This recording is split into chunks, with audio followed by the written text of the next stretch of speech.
How would you react if your husband handed you legal papers the morning after you demanded to sleep at another man's house?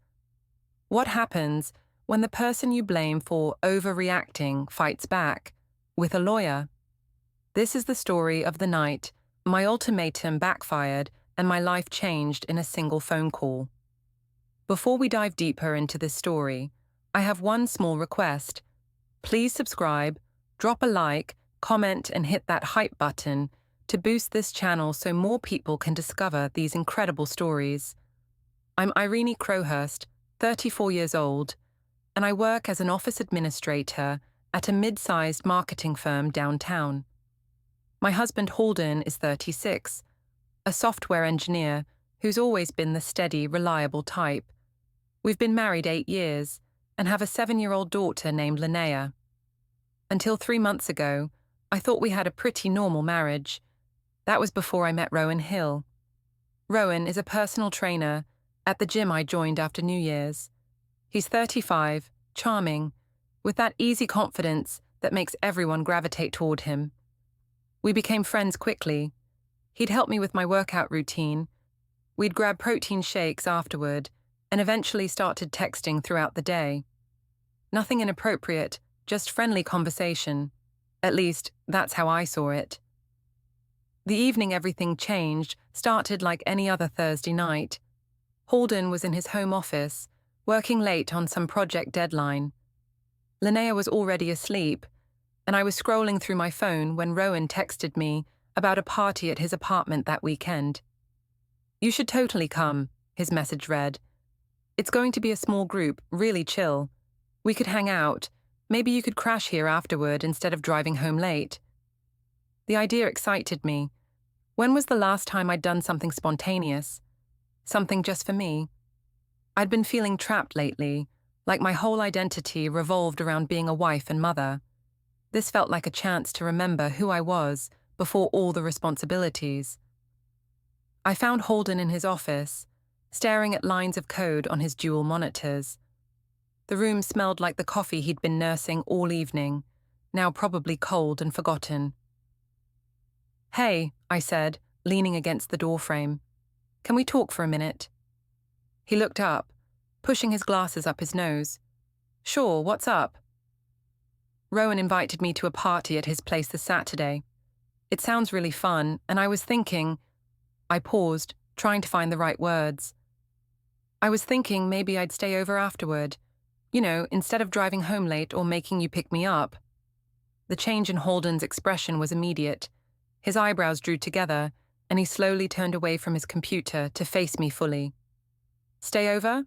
At Rowan's apartment?" "It's not a big deal," I said quickly. "It's just practical. The party will probably go late, and I don't want to drink and drive. Lots of people do this kind of thing. It's totally normal." Halden was quiet for a long moment, his jaw working like he was chewing over his words before speaking them. "Eirene, I'm not comfortable with that." "Why not?" The defensiveness in my voice surprised even me. "Don't you trust me?"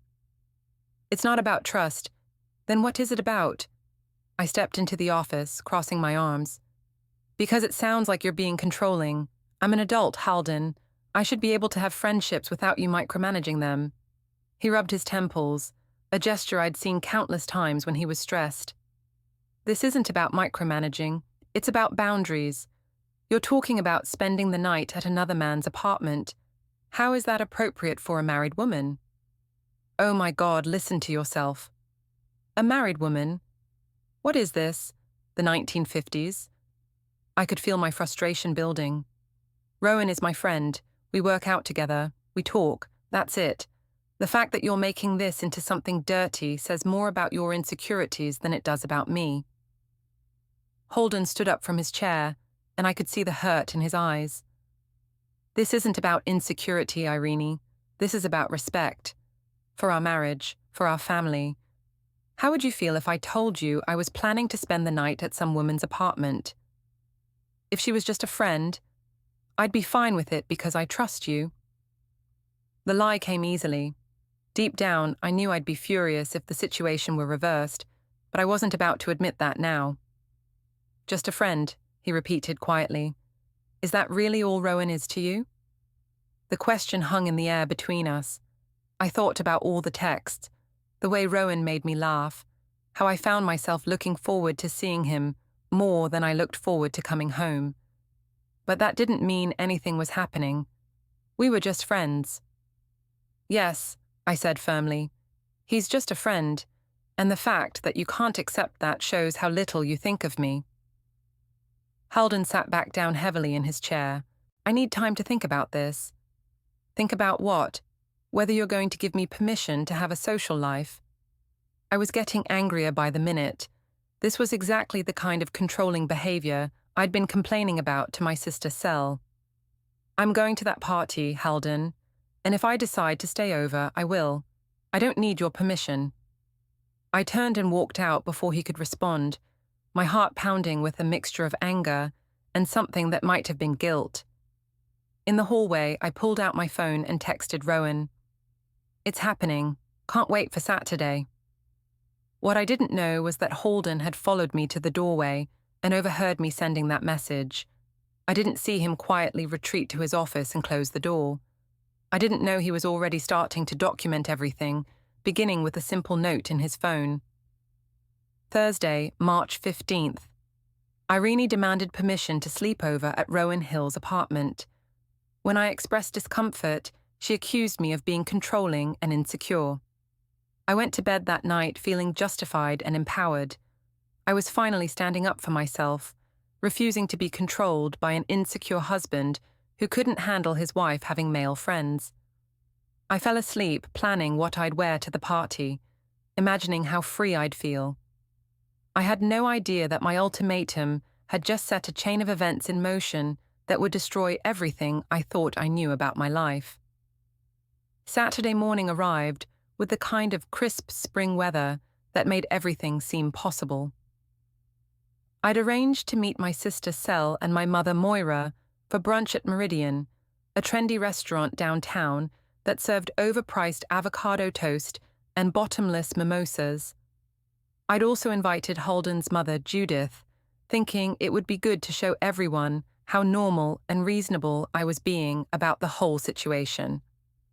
Halden had been distant all week, speaking to me only when necessary and spending extra time at work. When I'd asked if he wanted to come to brunch, he'd simply said, "I suppose I should," in that flat tone he'd been using since our argument. We arrived at the restaurant separately. Halden had insisted on driving himself, claiming he might leave early. The hostess led us to a large round table by the windows, where the morning sun streamed in and made everything look Instagram perfect. Sel was already there, her blonde hair pulled back in a messy bun that probably took her 20 minutes to perfect. At 32, she was 2 years younger than me, but had always been the more adventurous one. She worked as a freelance graphic designer and was constantly talking about living authentically and not letting society's expectations limit your potential. "There's my liberated sister," she said, standing to hug me. "Ready for your big night out?" "Absolutely," I replied, louder than necessary. I wanted everyone to hear how confident I was about my decision. Moira arrived next, looking skeptical as always. At 60, my mother had perfected the art of the disapproving purse of her lips. She'd been married to my father for 35 years and had very traditional ideas about marriage roles. "Eirene, dear," she said, kissing my cheek, "are you sure about this party business? It seems—" "It seems what, Mum?" I interrupted. "Fun, normal, like something a grown woman should be allowed to do." Judith Crowhurst arrived just as Halden did, and I could see them exchange a look that I didn't like. Judith was 58, a retired school principal who had raised Halden to be the methodical, careful man he was. She'd always been polite to me, but I sometimes felt like she thought her son could have done better. "Good morning, everyone," Judith said, taking her seat. She was wearing a navy blue dress and pearls, looking every inch the proper mother-in-law. Halden sat down without greeting anyone specifically, just a general nod to the table. He looked tired, with dark circles under his eyes that suggested he hadn't been sleeping well. The server came by to take our drink orders, and I made a point of ordering a mimosa even though it was barely 11 in the morning. "I'm celebrating," I announced to the table. "Celebrating what?" Judith asked carefully. "My freedom," I said, raising my glass when it arrived. "My right to have friendships and a social life without being treated like I'm doing something wrong." Sel clinked her glass against mine. "Exactly. You go, girl. Live your truth." I noticed Halden wince at the phrase, but he didn't say anything. He ordered black coffee and stared out the window while the rest of us looked at our menus. "So tell me about this party," Moira said, clearly trying to keep her voice neutral. "Who's hosting it?" "Rowan Hill. He's a personal trainer at my gym. Really nice guy, very social. He throws these little gatherings for his friends, nothing crazy, just good people having fun." "And you're planning to—" Judith began. "Stay over afterward, yes. It's completely practical. The party will run late, and I don't want to drive home after drinking. Rowan has a guest room." This last part wasn't exactly true. Rowan had mentioned I could crash on his couch, but it sounded more appropriate. "A guest room," Halden said quietly, speaking for the first time since we'd sat down. "Is that what he told you?" "Don't start," I warned him. "Not here." "I'm just asking for clarification." Sel jumped in, clearly sensing the tension. "You know what? Good for you, Eirene. Too many women let their husbands dictate their social lives.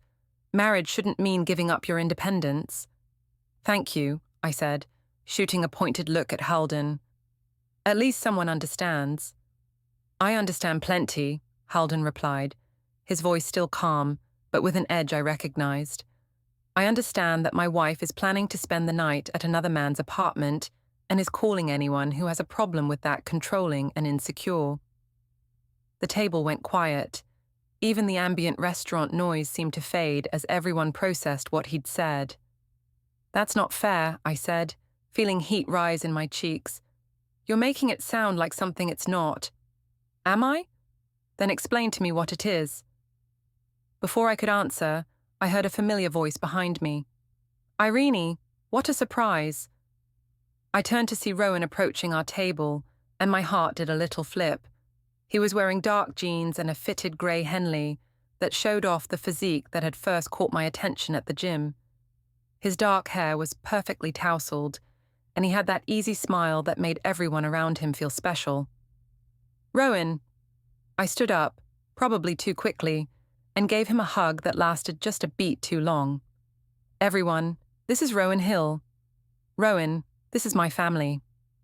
He shook hands around the table, turning on the charm. "So nice to meet you all.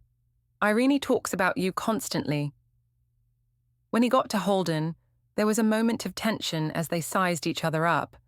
Rowan was slightly taller and definitely more muscular, while Halden had the lean build of someone who spent most of his time at a desk. "You must be the husband," Rowan said, gripping Halden's hand. "Lucky man." "Yes," Halden replied simply. "I am." Rowan pulled up a chair from a nearby table without being invited and squeezed in between Sel and me. "I hope you don't mind me crashing your family brunch. I was just grabbing coffee with a client and saw this beautiful lady through the window." He put his hand on my shoulder as he said it, and I felt a thrill run through me.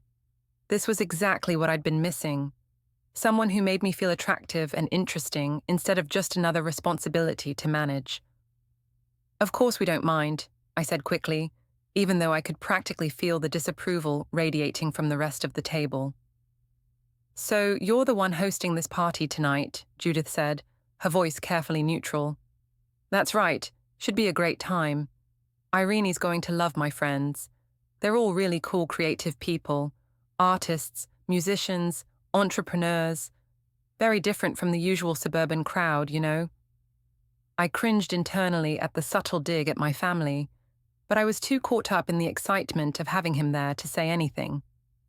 "And you have space for overnight guests?" Moira asked pointedly. Rowan laughed, a rich sound that made several other diners turn to look.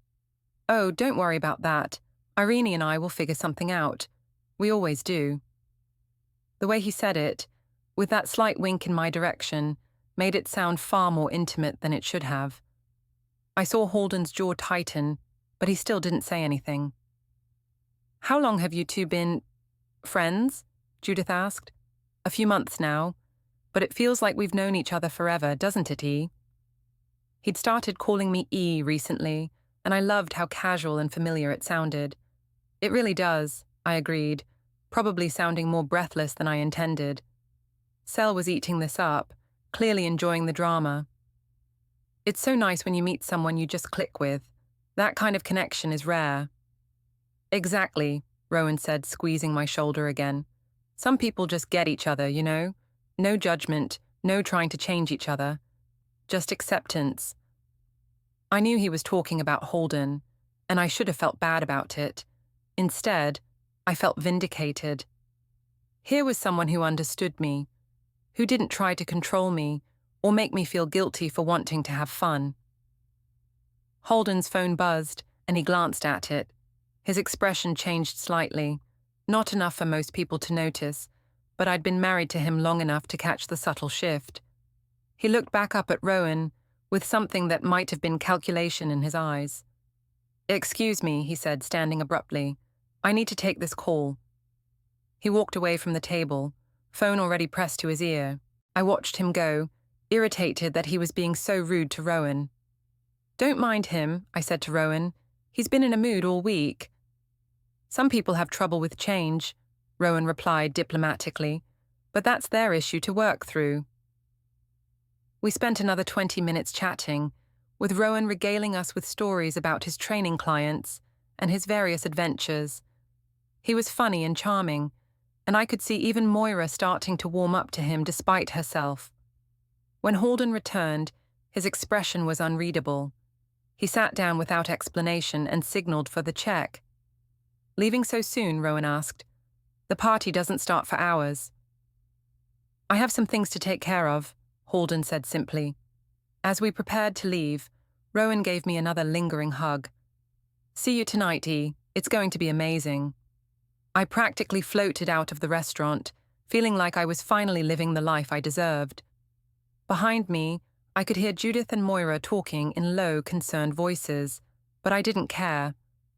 For once, I was doing something for myself. What I didn't know was that someone at the restaurant had recognized me from a video that had been circulating among our mutual friends. A video from a previous party where Rowan and I had been dancing, perhaps a little too closely for a married woman. What I didn't know was that this person had just sent that video to several people in our social circle, including someone who knew Halden's phone number. And what I definitely didn't know was that the call Halden had taken was actually him checking that video message, watching his wife grind against another man while laughing and looking happier than she'd looked with him in months. As we drove home in separate cars, I was planning my outfit for the party. Halden was planning something entirely different. Monday morning at the office felt different.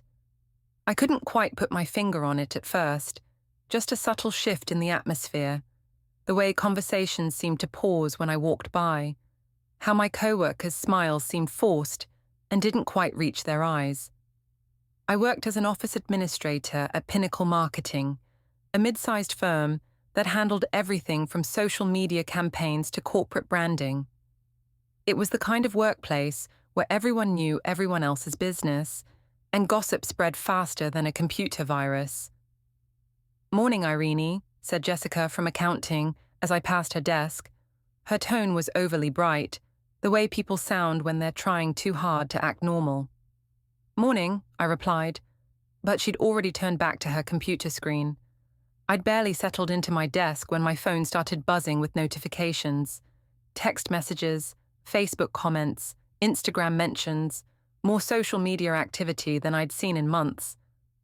My first thought was excitement.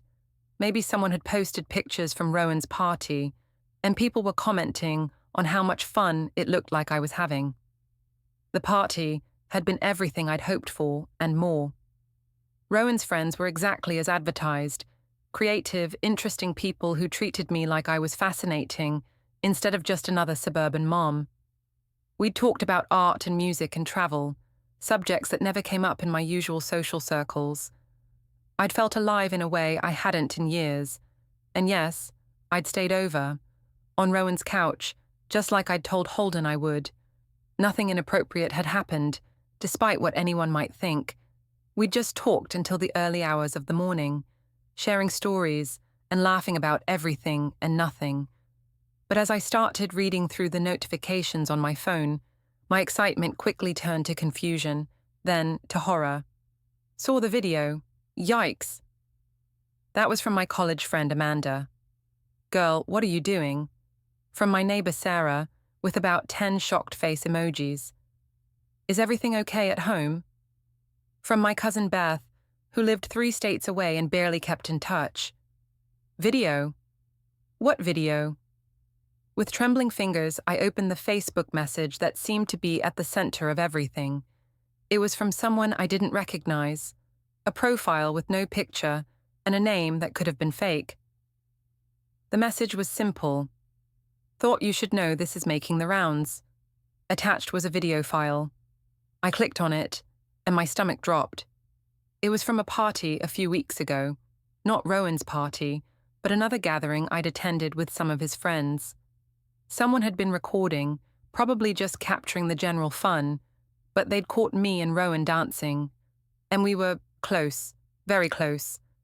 In the video, I was pressed against him, his hands on my waist, my arms around his neck. We were moving together in a way that was definitely not appropriate for a married woman. The worst part was how happy I looked, how completely absorbed I was in the moment, in him. Oh God, I whispered, looking around the office to see if anyone had noticed my reaction. My phone rang, making me jump. It was my sister Sel. Eirene, she said without preamble, we need to talk. You saw it too? Everyone's seen it. It's been shared in like 6 different group chats that I'm in. Mom called me crying this morning. She's getting messages from people asking if you're getting divorced. I felt like I was going to be sick. Sel, it's not what it looks like. We were just dancing. Everyone was dancing like that. There was a pause. Eirene, honey, I love you, but it kind of is what it looks like. I mean, I'm all for you living your truth and everything, but this video, it's pretty damning. Damning? It's dancing. It's married woman grinding on another man dancing. There's a difference. Before I could respond, my boss, Mr. Peterson, appeared at my desk. He was a stern man in his 50s who ran the office with military precision. Ms. Crowhurst, could I see you in my office, please? My heart sank. Of course. I followed him to his glass-walled office, acutely aware that everyone in the main workspace was watching. He closed the door and gestured for me to sit. I'm going to be direct, he said, settling behind his desk. It's come to my attention that there's a video circulating that shows you in what could be described as a compromising position with a man who is not your husband. Mr. Peterson, I can explain. He held up a hand. I don't need explanations about your personal life. What I need is assurance that your personal issues won't affect your work or the reputation of this company. We work with family-oriented businesses, and if our clients start associating us with scandal, that becomes a problem. It's not a scandal, I said weakly. It's just people gossiping about something that's completely innocent. Innocent. He repeated the word like he was tasting something unpleasant. Miss Crowhurst, I'm not going to tell you how to live your life, but I am going to tell you that if this situation escalates or starts affecting the workplace, we'll need to have a more serious conversation about your future here. I nodded, not trusting myself to speak without crying. You can go back to work now. And Eirene, you might want to consider how your actions reflect not just on yourself, but on everyone around you. I made it back to my desk without breaking down, but just barely. The rest of the morning was torture. I could feel people staring, whispering. During my lunch break, I hid in my car and called Rowan. Hey, beautiful, he answered, his usual cheerful tone making me want to cry with relief. Rowan, have you seen the video? What video? He sounded genuinely confused. I explained what was happening, how the video was spreading through social media, how people were talking. "Oh, that," he said when I finished. "Yeah, someone mentioned it to me. Look, E, I'm sorry you're dealing with this, but honestly, people need to get a life. So we danced at a party. So what? We're both adults. But people always say things. You can't live your life worried about what other people think. That's exactly the kind of thinking that keeps people trapped in unhappy situations." He was right, I told myself. This was just small-town gossip, people who didn't understand that men and women could be friends, who wanted to make something dirty out of something innocent. "You're right," I said. "I just hate that it's affecting other people. My family, my work. Hey, that's not your fault. That's their choice to get worked up about nothing. Don't let them make you feel guilty for having fun." After we hung up, I felt a little better. Rowan was right. This was just gossip, and it would blow over. I decided to take control of the narrative. I posted on Facebook, "It's really sad when people have so little going on in their own lives that they have to create drama out of nothing. Yes, I went to a party. Yes, I danced. Yes, I have friends of the opposite sex. If that threatens you, maybe you should look at your own insecurities instead of trying to shame others for living their lives. No shame, down living my truth, and real friends would support." The post got a few supportive comments from Cell and some acquaintances, but it also seemed to stir up more controversy. People started commenting with things like, "There's dancing and then there's that," and "What does your husband think about this?" By the end of the day, I was emotionally exhausted. I just wanted to go home, take a bath, and pretend this whole thing had never happened. But when I got home, Halden was waiting for me in the living room with his laptop open, an expression I'd never seen before. Not angry, not hurt, but something colder, more calculating. "We need to talk," he said. "If this is about the video, it's about a lot of things, but yes, the video is part of it." He turned the laptop toward me. "I've been getting messages all day, from friends, from co-workers, from my mother. Everyone wants to know if I've seen the video of my wife dirty dancing with another man." "It wasn't dirty dancing. Eirene, I watched it. Several times. I also went back through your phone records, your social media, your credit card statements." My blood ran cold. "You went through my personal information." "I went through our shared accounts and our phone plan. All perfectly legal since my name is on everything too." His voice was still calm, but there was steel underneath it. "Do you want to know what I found?" I didn't answer. Text messages to Rowan at all hours. Uber rides to his apartment that you never mentioned. Charges at restaurants and bars that you said were work lunches. A pattern going back months of you lying to me about where you were and who you were with. I never lied. You told me you were working late last Tuesday. Your phone was pinging from a cell tower near Rowan's apartment. You said you were at lunch with Jessica from work on Thursday. Jessica was in meetings all day, according to her social media, and your credit card was charged at that wine bar downtown where you and Rowan like to go. I felt like the walls were closing in. You're spying on me. I'm documenting a pattern of deception from my wife. There's a difference. Halden, you're being paranoid. Yes, I've been spending time with Rowan, but we're just friends. Nothing has happened." "Nothing has happened," he repeated. "You mean besides the emotional affair you've been having for months? Besides the lying, the sneaking around, the complete disrespect for our marriage?" "It's not an affair. We're friends. Friends don't dance like that, Eirene. Friends don't text each other good morning and good night every day. Friends don't lie to their spouses about spending time together." I opened my mouth to argue, but he wasn't finished. "I've been trying to save our marriage. I've been hoping this was just a phase, something we could work through.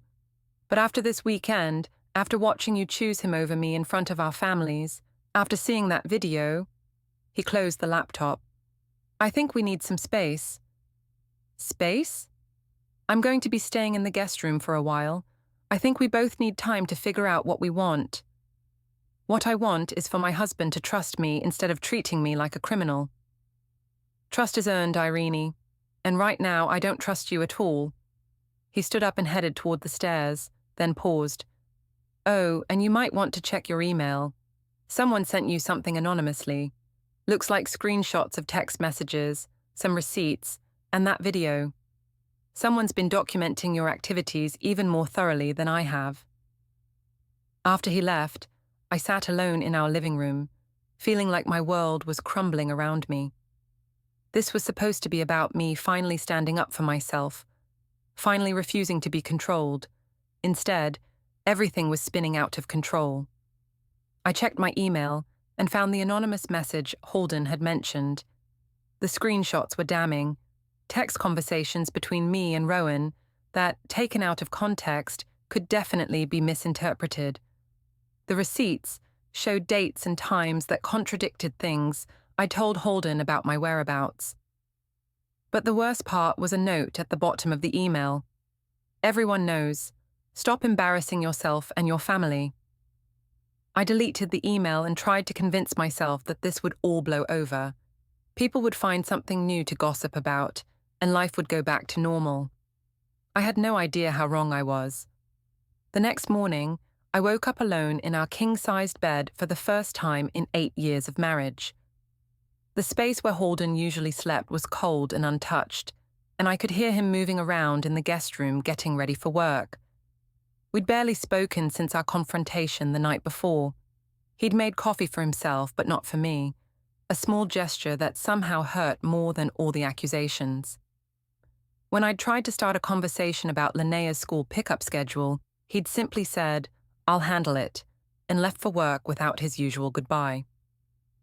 I was running late myself, having spent too much time staring at my phone, watching the view count on that damned video climb higher and higher. It had been shared in local Facebook groups now, with comments ranging from sympathetic, "Marriage is hard, don't judge," to savage, "What a slut, that poor husband." At work, the atmosphere was even worse than the day before. Mr. Peterson had clearly spoken to the other managers, because I found myself excluded from the weekly planning meeting I'd attended for 3 years. When I asked Jessica about it, she just shrugged and said, "Peterson said to keep the team small this week." During my lunch break, I decided to drive to Linnea's school. I needed to see my daughter, to remind myself what was really important here. Maybe I'd take her for ice cream, just the two of us, like we used to do when she was smaller. But when I arrived at Riverside Elementary, the receptionist's smile seemed strained. "Mrs. Crowhurst," she said, "actually, I'm glad you're here. Mrs. Henderson would like to speak with you." Mrs. Henderson was Linnea's teacher, a kind woman in her 40s who'd always been supportive of our family. My stomach clenched as I followed the receptionist to her classroom. "Please sit down," Mrs. Henderson said, gesturing to one of the tiny chairs designed for 7-year-olds. "I wanted to talk to you about Linnea." "Is she in trouble?" "No, nothing like that, but I've noticed some changes in her behavior lately. She's been more withdrawn, less focused in class. Yesterday she asked me if people get divorced when they fight too much." My heart broke a little. She heard Halden and me arguing. She also mentioned that Daddy has been sleeping in the spare room, and that you've been on your phone crying. Mrs. Henderson's voice was gentle but concerned. "I know it's not my place to get involved in family matters, but Linnea is clearly affected by whatever's happening at home." "We're just going through a rough patch," I said weakly. "All couples do." "Of course, but I think it might be helpful for you to know that some of the other parents have been talking about some video that's been circulating. A few have asked me if there are any concerns about Linnea's home environment." The shame hit me like a physical blow. "They're questioning my fitness as a mother." "I'm not saying that. I'm just letting you know that people are talking, and it might be affecting Linnea in ways you haven't considered. Children hear more than we think they do." I picked Linnea up from school that afternoon, feeling lower than I had since this whole mess started. She was quiet in the car, just staring out the window instead of chattering about her day like usual. "How was school, sweetheart?" I asked. Fine, she said in that flat tone kids use when they don't want to talk. Want to get ice cream? She shrugged. I guess. We went to the little ice cream shop near our house, the one where we'd celebrated her first lost tooth and her successful bike ride without training wheels. But today, even with a chocolate cone in her hands, Linnea seemed subdued. Mommy, she said finally, why is Daddy sad all the time? Daddy's not sad, honey. He's just busy with work. But he doesn't laugh anymore, and he sleeps in the other room now. Emma's parents did that before they got divorced. Emma was her best friend from school. I'd heard about the divorce from Emma's mother, a messy split that had involved custody battles and the kids being shuttled between houses. Daddy and I aren't getting divorced, I said, hoping I sounded more confident than I felt. We're just working through some grown-up problems. Is it because of your friend Rowan? I nearly choked on my own ice cream. What do you know about Rowan? I heard you and Daddy fighting about him. And Grandma Judith said something to Grandpa about you having a boyfriend. Rowan is not my boyfriend. He's just a friend, like how you have friends at school. But you don't sleep over at your friends' houses. Out of the mouths of babes. My 7-year-old had just articulated what I'd been trying to deny for weeks, that my relationship with Rowan had crossed lines that normal friendships don't cross. That evening, Judith called while I was helping Linnea with her homework. Halden was still at work, pulling another late night that I suspected was more about avoiding me than about deadlines. Eirene, dear, Judith said, her voice carefully controlled. I think we need to have a conversation. If this is about the video, it's about my son and my granddaughter, and the fact that my family is falling apart while you seem more concerned about defending your right to gallivant around with another man. The harsh words from my usually diplomatic mother-in-law stung. That's not fair, Judith. Isn't it? Halden came to see me today. He looked like he hasn't slept in weeks. He's talking about seeing a lawyer, Eirene, a divorce lawyer. My blood ran cold. He said that. He said he's tired of being made to feel like the villain for having normal expectations about marriage. He said he's tired of being gaslit and manipulated every time he tries to express his feelings. I haven't gaslit anyone. Haven't you? You demanded the right to sleep at another man's house and called your husband controlling when he objected. You've been lying about your whereabouts for months and calling it friendship. You've been emotionally involved with another man and claiming it's innocent. Each word hit like a slap. You don't understand the situation. I understand that my son married a woman he loved and trusted, and now he's questioning everything about his life. I understand that my granddaughter is asking why her parents don't love each other anymore. What I don't understand is how you can keep justifying this behavior. After she hung up, I sat in my kitchen feeling completely alone. Even my own mother had been distant lately, offering only vague support when I'd tried to explain my side of things. I decided to call Sel, hoping for some of her usual, unconditional support. Hey, she answered, but her voice lacked its usual warmth. I just talked to Judith. She says Halden's talking to divorce lawyers. There was a long pause. Eirene, maybe that's not such a bad thing.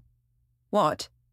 I mean, if you're both this unhappy, maybe you should consider that divorce might be the best option for everyone. I thought you were on my side. You said I should live my truth, remember?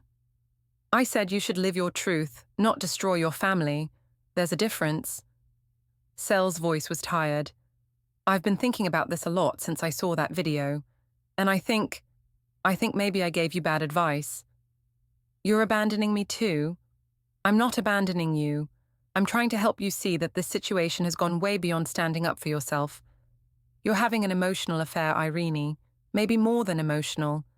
And instead of taking responsibility for that, you're making everyone else the villain. I'm not having an affair. Then what do you call it? Because from where I'm sitting, it looks like you've checked out of your marriage and into a relationship with another man. The only difference is you haven't slept with him yet. Maybe. Maybe. You think I'm lying about that too? I think you've been lying about a lot of things. To Halden, to your family, and most of all, to yourself. After she hung up, I felt more alone than ever. Everyone was turning against me, making me the villain in a story where I was just trying to find some happiness. I poured myself a large glass of wine and opened my laptop, intending to do some work to distract myself. But instead, I found myself scrolling through social media, reading the comments on that video that had ruined everything. Most of them were cruel, but a few were supportive. Women talking about how marriage shouldn't mean giving up your identity, how men needed to be less possessive, how friendship between the sexes was natural and healthy. I started responding to the supportive comments, building a narrative where I was the victim of a controlling husband and judgmental society. It felt good to have people validate my feelings, to tell me I deserved better. What I didn't notice was that Halden had come home and was standing in the doorway, watching me defend my relationship with Rowan to strangers on the internet while our daughter asked him why Mommy was always angry now. What I didn't know was that he'd spent his lunch break not with a divorce lawyer, but with a family counselor, hoping to find a way to save our marriage. What I definitely didn't know was that my responses to those online comments were being screenshot and saved by someone who was building a very different kind of case against me. But I was about to find out. Friday morning brought an unexpected phone call that changed everything. I was at work, trying to focus on quarterly reports while ignoring the whispered conversations that still seemed to follow me around the office, when my cell phone rang with a number I didn't recognize. "Is this Eirene Crowhurst?" The voice was professional, businesslike. "Yes, who is this?" "My name is David Morrison. I'm an attorney representing your husband in a family matter. I was hoping we could schedule a meeting to discuss some urgent concerns regarding your marriage and your daughter's well-being." The world seemed to tilt sideways. "Excuse me? Mrs. Crowhurst, I think it would be in everyone's best interest if we could sit down and have a frank conversation about the current situation. Would you be available this afternoon?" What kind of concerns? What situation?" "I'd prefer to discuss this in person. Can you meet me at my office at 3 o'clock today? I'll text you the address." "I don't understand. Halden hired a lawyer. For what?" "Mrs. Crowhurst, I represent your husband in matters related to the protection of his interests and his daughter's interests. I think you'll find our conversation illuminating." After he hung up, I sat staring at my phone in shock. This couldn't be happening. Halden had actually hired a lawyer. For what? Divorce? Custody? The thought of losing Linnea made me feel physically sick. I called Halden immediately, but it went straight to voicemail. I tried his office line, but his assistant said he was in meetings all day and couldn't be disturbed. The rest of the morning passed in a blur of anxiety and growing anger. How dare he ambush me like this? How dare he hire a lawyer without even trying to work things out? This was exactly the kind of controlling, manipulative behavior I'd been talking about. I left work early, claiming I felt sick, which wasn't entirely a lie. My stomach was churning as I drove to the address the lawyer had texted me, a sleek office building downtown that screamed expensive legal representation. David Morrison's office was on the 15th floor, with floor-to-ceiling windows that offered a panoramic view of the city. The man himself was probably in his 50s, with silver hair and the kind of calm confidence that came from years of handling messy family disputes. "Mrs. Crowhurst, thank you for coming," he said, gesturing to a chair across from his imposing mahogany desk. "I know this must be confusing for you. It's more than confusing. It's outrageous. What exactly does my husband think he needs a lawyer for?" Morrison opened a thick folder on his desk. "Your husband came to me because he's concerned about the stability of his marriage and the potential impact on his daughter. He's documented what he believes to be a pattern of deceptive behavior and inappropriate conduct." "Inappropriate conduct? Let's start with the basics." Morrison pulled out a printed timeline. "According to Mr. Crowhurst's documentation, you began spending significant amounts of time with one Rowan Hill approximately 3 months ago. During this time, you've lied repeatedly about your whereabouts, spent marital funds on entertainment with Mr. Hill, and engaged in behavior that could be characterized as an extramarital affair. It's not an affair, we're friends. Mrs. Crowhurst, I have text message records, credit card statements, location data from your phone, and witness testimony that suggest otherwise. He slid a stack of papers across the desk. Would you like to review these?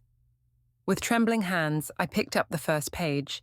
It was a screenshot of text messages between me and Rowan, but seeing them printed out like this, out of context, they looked damning. Messages about missing each other, about how much our friendship meant, about how no one understood our connection. The next page was even worse. Credit card statements highlighting charges at restaurants and bars, on days when I'd told Halden I was working late or out with female friends. Then came phone records showing dozens of calls and texts between me and Rowan, often late at night or early in the morning. This proves nothing, I said, but my voice sounded weak even to my own ears. By itself, perhaps not, but combined with the video evidence and witness statements. Morrison pulled out more documents. Several people have provided statements about your behavior at various social gatherings, your own social media posts, defending your right to have male friendships and stay overnight at their homes. And of course, there's the video. He turned his laptop toward me, and there it was again. That damning footage of me and Rowan dancing. But this time, I was seeing it through the eyes of a lawyer building a case, and I realized how it must look to a judge. Mr. Crowhurst has been very patient, Morrison continued. He's tried to address these issues within the marriage, but according to his documentation, you've consistently denied any wrongdoing and accused him of being controlling and insecure. Because he is being controlling. Mrs. Crowhurst, expecting your wife not to have sleepovers with other men is not controlling. It's a reasonable boundary in a marriage. I felt cornered, desperate. What does he want? Money? Is this about alimony? Morrison's expression grew more serious. Mr. Crowhurst wants to protect his daughter.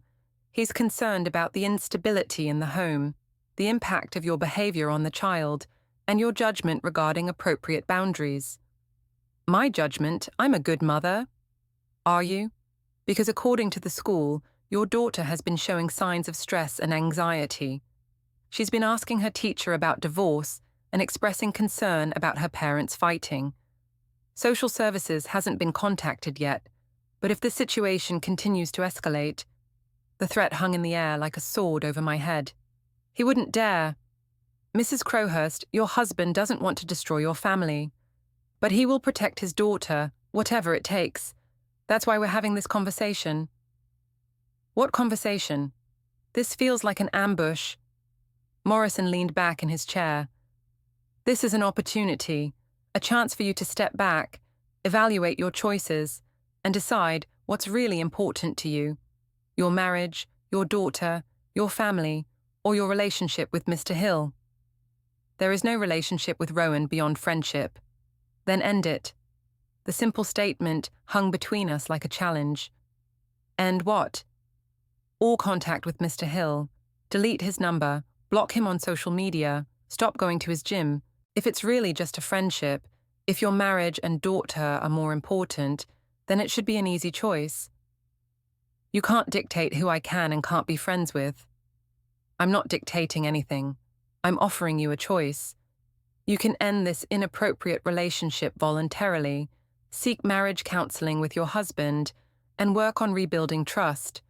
Or we can proceed with legal action to protect Mr. Crowhurst's interests and his daughter's well-being. Legal action meaning what, exactly? Morrison's expression grew cold. Divorce proceedings with a custody evaluation that will examine your fitness as a parent. Given the evidence we've compiled, I'm confident we can demonstrate that your behavior has created an unstable environment for the child. The room seemed to spin around me. You're threatening to take my daughter away. I'm explaining the potential consequences of your choices. Mr. Crowhurst would prefer joint custody, but if you continue down this path, If you continue to prioritize your relationship with another man over your family, then yes, we'll seek primary custody with supervised visitation. This is insane. Halden would never do this. Mrs. Crowhurst, your husband has been documenting your behavior for weeks. He has evidence of deception, inappropriate conduct, and poor judgment that affects your child. He's consulted with child psychologists about the impact of your actions on your daughter's mental health. This isn't a bluff. I sat in stunned silence, trying to process what was happening. This was supposed to be about me standing up for myself, refusing to be controlled. Instead, I was sitting in a lawyer's office, being told I might lose my daughter. "I need time to think," I said finally. "Of course. But Mrs. Crowhurst, I need you to understand something. Your husband has been incredibly patient. He's given you multiple opportunities to address these issues, and you've responded by escalating the situation. His patience is at an end.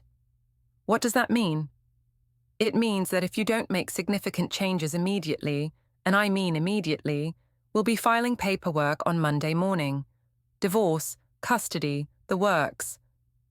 And if I end things with Rowan, then we can discuss marriage counseling, rebuilding trust, and finding a way forward that protects everyone involved, especially your daughter." I left Morrison's office feeling like I'd been hit by a truck. Everything I thought I knew about my marriage, my rights, my situation had been turned upside down. Halden wasn't the weak, insecure husband I'd been portraying him as. He was a man who'd been quietly building a case while I'd been publicly embarrassing our family. I sat in my car in the parking garage for 20 minutes, trying to decide what to do. Part of me wanted to call Rowan, to tell him what was happening, to get his support and advice. But another part of me, a part I'd been ignoring for months, was starting to realize that maybe, just maybe, I'd made some terrible mistakes. My phone buzzed with a text from Halden. "Morrison said you met today. We need to talk tonight after Linnea goes to bed. Please don't make this harder than it needs to be." For the first time in months, I heard something in his words that I'd been missing.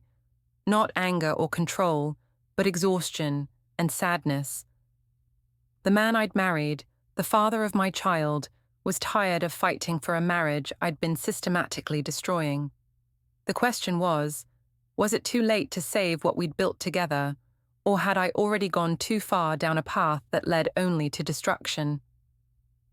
That night, after Linnea went to bed, Halden and I sat across from each other at our kitchen table, like strangers negotiating a business deal. The warm, comfortable space, where we'd shared thousands of meals and conversations, felt cold and formal now. Halden had a manila folder in front of him, thick with documents. His laptop was open, and I could see multiple browser tabs and folders with names like documentation and evidence. This wasn't going to be a conversation about feelings or reconciliation.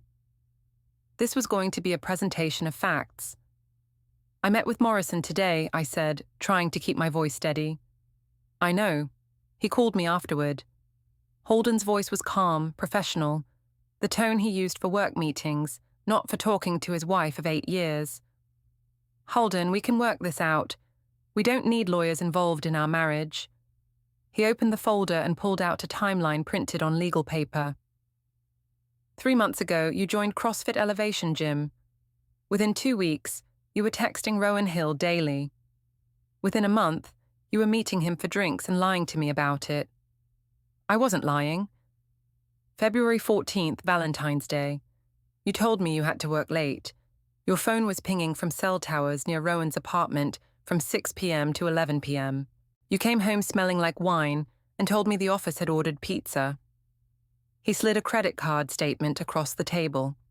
There was a charge for $67 at Vino Veritas, an upscale wine bar downtown, time-stamped at 7:23 p.m. on February 14th. February 28th, you said you were having lunch with Jessica from work. Jessica posted on Instagram about being homesick with flu all day. Your credit card shows charges at Meridian Restaurant and Rowan's Gym. Another receipt, Another lie documented and proven. March 7th, you told me you were at book club. Your book club friends posted pictures from their meeting. You weren't in any of them. Your phone was at Rowan's apartment from 7 p.m. to midnight. The evidence kept coming. Screenshots of text messages where I'd told Rowan I missed him. Photos from social media where we were standing closer than friends should stand. Uber receipts for rides to his place that I'd never mentioned to Halden. Stop, I said finally. Just stop. Stop what? Stop showing you the evidence of your affair. It's not an affair. Nothing physical happened. Halden pulled out his laptop and turned it toward me. On the screen was the video that had started this whole mess, but he'd paused it at a particularly damning moment. Me pressed against Rowan, his hands on my waist, looking up at him with an expression that was definitely not platonic. This is nothing physical. We were dancing. You were grinding against another man while your wedding ring caught the light from the camera flash. His voice cracked slightly. Do you have any idea what it felt like to watch this? To have my co-workers send me a video of my wife looking happier with another man than she's looked with me in years? For the first time since this whole situation started, I saw past my own defensiveness to the pain I'd caused. Halden looked exhausted, older than his 36 years, with dark circles under his eyes and a defeated slump to his shoulders. I never meant to hurt you, I said quietly. But you did. Every lie, every secret meeting, every time you chose him over me, you hurt me. And worse, you hurt Linnea. He pulled out another document, a report from Linnea's school counsellor. Mrs. Henderson referred Linnea to the school counsellor because of behavioural changes, difficulty concentrating, anxiety about her parents' relationship, asking other kids about divorce. The counsellor recommended family therapy. I didn't know it was affecting her that much. Because you've been too busy with your new life to notice what was happening to your old one. Halden's voice was getting stronger, more confident. Do you know what Linnea asked me last night? I shook my head. She asked if Mommy loved Rowan more than she loved us. Our 7-year-old daughter is wondering if she's being replaced. The words hit me like a physical blow. That's not... I would never... Wouldn't you? When was the last time you took Linnea somewhere without checking your phone for messages from him? When was the last time you had a conversation with me that didn't end with you defending your relationship with another man? I tried to think of examples, but came up empty. The truth was, for months, my emotional energy had been focused on Rowan. My marriage and my daughter had become background noise to the excitement of my new friendship. I can fix this, I said desperately. I can do better. How? Are you going to stop seeing him? The question hung in the air between us. It should have been easy to answer. If my marriage and my daughter were more important than a friendship, the answer should have been immediate and definitive. But I hesitated, and Halden saw it. You can't even answer that question, he said sadly. That tells me everything I need to know. It's complicated. No, Eirene, it's not complicated. It's simple. Either you choose your family or you choose him. There's no middle ground here. Why does it have to be a choice? Why can't I have both? Because what you have with him isn't friendship. It's an emotional affair that's destroying our marriage and hurting our daughter. And as long as you refuse to see that, as long as you keep defending it and justifying it, we can't move forward. Halden closed the laptop and gathered his documents. I've filed for separation, Eirene. The papers will be served tomorrow. What does that mean? It means we're legally separated while we figure out what comes next. I'll be staying in the guest room until I can find an apartment. We'll share custody of Linnea for now, but if you continue this relationship with Rowan, I'll file for primary custody. You can't do that. I can, and I will. Morrison has enough evidence to demonstrate that your judgment is compromised and that your behavior is affecting Linnea's well-being. No judge is going to award custody to a parent who prioritizes an affair over their child's stability. It's not an affair. Then end it, right now. Call him and tell him it's over. Delete his number, block him on social media, find a new gym. Show me that your family matters more than whatever this is. He slid his phone across the table to me. Call him. I stared at the phone like it was a snake. This was it, the moment of truth. Everything I'd been fighting for, all my talk about independence and not being controlled, came down to this simple choice. I picked up the phone, then put it down again. I need time to think. Time to think about whether you love your family more than you love him. That's not fair. What's not fair is what you've done to us. What's not fair is making me compete with another man for my wife's attention. What's not fair is our daughter suffering because her mother can't let go of an inappropriate relationship. Holden stood up and headed toward the stairs. The separation papers will spell out everything. Custody schedule, financial arrangements, all of it. You have a choice to make, Eirene, but you need to make it soon because my patience is gone. And if I choose you, if I end things with Rowan? He paused at the bottom of the stairs. Then we go to counselling. We work on rebuilding trust. We try to save our marriage for Linnea's sake, if not for our own. And if I don't, then we get divorced and I fight for primary custody of our daughter, and based on the evidence Morrison has compiled, I'll probably win. After he left, I sat alone at the kitchen table, staring at the evidence of my deception spread out before me. Seeing it all laid out like this, documented and time-stamped and undeniable, I finally understood how far I'd fallen. I'd told myself I was standing up for my independence, refusing to be controlled by an insecure husband. But the truth was, I'd been having an emotional affair while lying to myself and everyone else about it. I'd prioritized the excitement of a new relationship over the stability of my family. I'd put my daughter's well-being at risk for the sake of feeling desired and interesting again.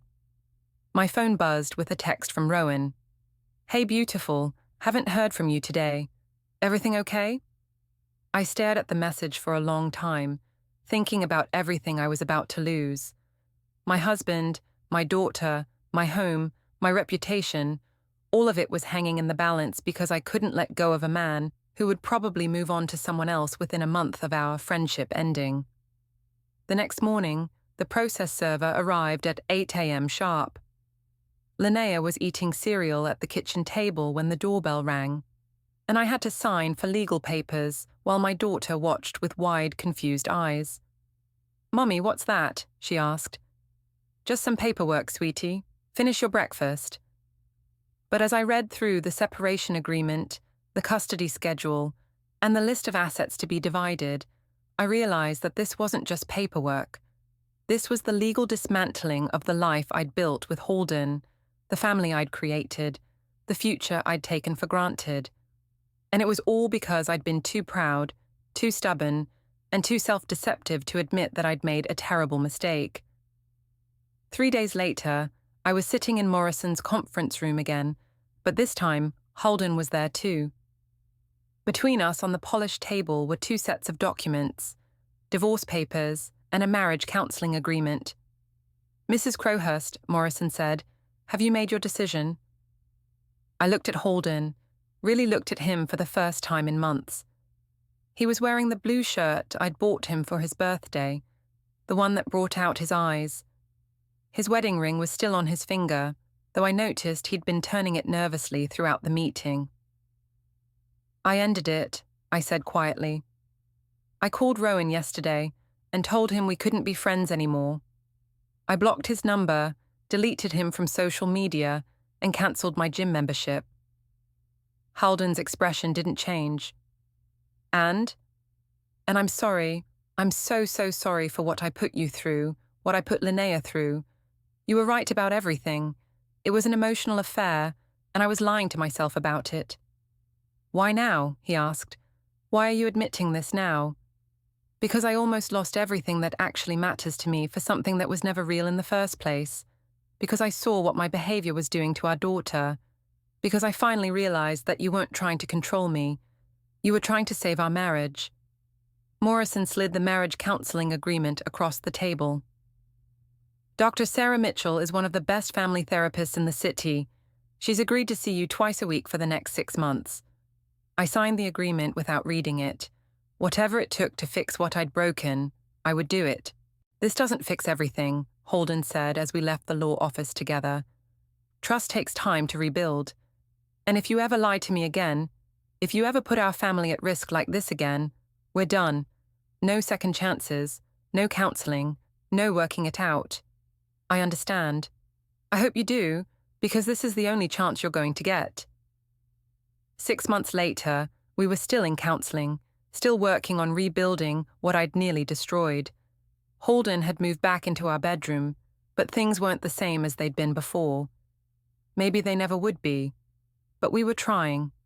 For Linnea's sake, and for the sake of the love we'd once shared.